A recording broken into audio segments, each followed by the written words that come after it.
ನನ್ನ ಹೆಸರು ಪೂರ್ಣಚಂದ್ರ ಅಂತ, ನಮ್ಮ ವೈಫ್ ಇವರು ಅನುರೂಪ ಅಂತ.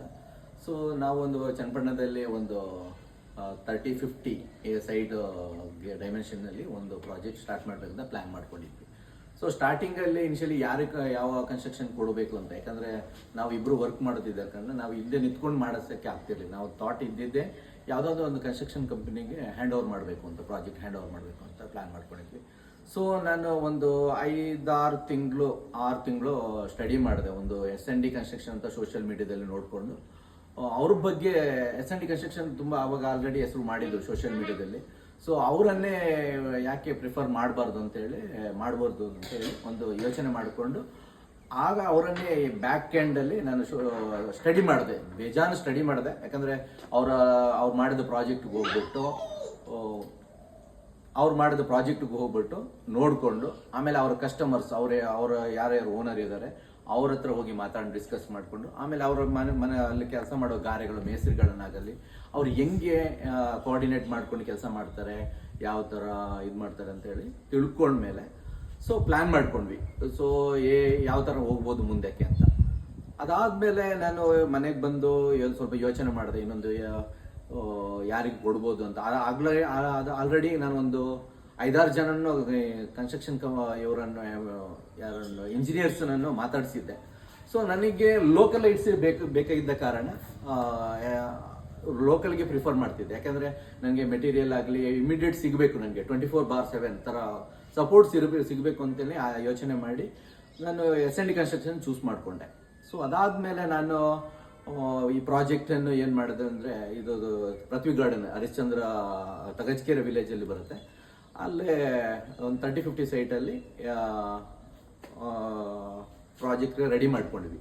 ಸೊ ನಾನು ಡೈರೆಕ್ಟ್ ಅವ್ರ ಆಫೀಸ್ಗೆ ಹೋಗ್ಬಿಟ್ಟು ಫಸ್ಟ್ ಇನಿಷಿಯಲಿ ಅವರನ್ನು ಫೋನ್ ಮಾಡಿ ಮಾತಾಡಿದ್ಮೇಲೆ ಅವ್ರು ಹೇಳಿದ್ರು ಒಂದು ಆಫೀಸ್ಗೆ ವಿಸಿಟ್ ಮಾಡಿ. ಸೊ ಅದಾದಮೇಲೆ ನಾವು ಒಂದು ಸ್ಯಾಟರ್ಡೇನೋ ಸಂಡೇನೋ ಹೋಗ್ಬಿಟ್ಟು ಮೀಟ್ ಮಾಡ್ಕೊಂಡು ಬಂದ್ವಿ.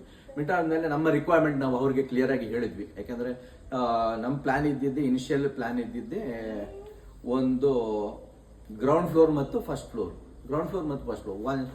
G+1 ಪ್ಲ್ಯಾನ್ ಇದ್ದಿದ್ದು.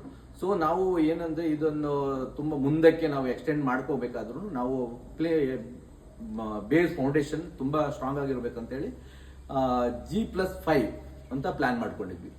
ಸೊ ಅದಾದಮೇಲೆ ನಾವು ಆ ಥರನೇ ಪ್ಲ್ಯಾನ್ ನಾನು ಇವರು SND ಕನ್ಸ್ಟ್ರಕ್ಷನ್ಗೆ ರಿಕ್ವೆಸ್ಟ್ ಮಾಡಿಕೊಂಡೆ. ಸೊ ಏನಂತ ಆ ಥರನೇ ನಮಗೆ ಒಂದು ಪ್ಲ್ಯಾನ್ ರೆಡಿ ಮಾಡಿ ಎಕ್ಸಿಕ್ಯೂಟ್ ಮಾಡಿಕೊಡಿ ಅಂತ. ಇನಿಷಿಯಲಿ ನಮಗೆ ಕೆಳಗಡೆ ಗ್ರೌಂಡ್ ಫ್ಲೋರಲ್ಲಿ ನಮಗೆ ಸ್ವಲ್ಪ ಕಾರ್ ಪಾರ್ಕಿಂಗ್ ಮತ್ತು 2 BHK ಇರಲಿ ಅಂತ. ಅದಾದಮೇಲೆ 2 BHK 1 BHK 2 BHK 1 BHK ಅದಾದಮೇಲೆ ಒಂದು ಸಿಂಗಲ್ ರೂಮ್ ಥರ ಪ್ಲ್ಯಾನ್ ಮಾಡ್ಕೊಂಡಿದ್ವಿ. ಸೊ ಇನಿಷಿಯಲಿ ನಮಗೆ ಆ ಥರ ಪ್ಲ್ಯಾನ್ ಇದ್ದಿದ್ದು ಮೈಂಡಲ್ಲಿ. ಸೊ ಹೋಗ್ತಾ ನಮಗೆ ಏನು ಮಾಡಿದ್ವಿ ಅಂದರೆ, ಪ್ರಾಜೆಕ್ಟ್ ಹ್ಯಾಂಡ್ ಓವರ್ ಮಾಡಿದ್ವಿ. ಅದೇ ಒಂದು ಡೇಟ್ ಬಂತು, ನಾನು ಅವ್ರಿಗೆ ಪ್ರಾಜೆಕ್ಟ್ ಹ್ಯಾಂಡ್ ಓವರ್ ಮಾಡಿದೆ. ಅದಾದ ಇನಿಷಿಯಲ್ ಅವ್ರು ಏನು ಮಾಡಿದ್ರು, ಏನೇನೋ ಬೇಕು ಅದಕ್ಕೆ ರಿಕ್ವೈರ್ಮೆಂಟ್ ಬೇಕು ಎಲ್ಲ ಒದಗಿಸ್ಕೊಂಡು ಮುಂದೆ ಅದಕ್ಕೆ ಅಪ್ಗ್ರೇಡ್ ಮಾಡಿದ್ವಿ. ಯಾಕೆ ಅಪ್ಗ್ರೇಡ್ ಅಂದರೆ ನನ್ನ ಪ್ಲ್ಯಾನ್ ಇದ್ದಿದ್ದು ಗ್ರೌಂಡ್ ಫ್ಲೋರು ಫಸ್ಟ್ ಫ್ಲೋರು. ಅದಾದಮೇಲೆ ಬಿಲ್ಡಿಂಗ್ ಕಟ್ತಾ ಹೋದಾಗ ಫಸ್ಟ್ ಫ್ಲೋರ್ ಕಂಪ್ಲೀಟ್ ಆಯಿತು, ಸೆಕೆಂಡ್ ಫ್ಲೋರು ಆಯಿತು, ಥರ್ಡ್ ಫ್ಲೋರ್ಗೂ ಒಂದು ರೂಮ್ ಪ್ರೊವಿಷನ್ ಮಾಡಿ ಕೊಟ್ಟಿದ್ದಾರೆ, ನಮಗೆ ಚೆನ್ನಾಗಿ ಮಾಡಿಕೊಟ್ಟಿದ್ದಾರೆ. ಸೊ ಅದಾದಮೇಲೆ ಎಲ್ಲ ಚೆನ್ನಾಗೇ ನಡೀತು. ನಮಗೆ ಸಪೋರ್ಟ್ ಅಂತೂ ತುಂಬ ಫ್ಯಾಂಟಾಸ್ಟಿಕ್ ಆಗಿ ಮಾಡಿಕೊಟ್ರು. ಸೊ ಅದರಲ್ಲಿ ಏನೋ ಎರಡು ಮಾತಿಲ್ಲ ಮುಂದಕ್ಕೆ.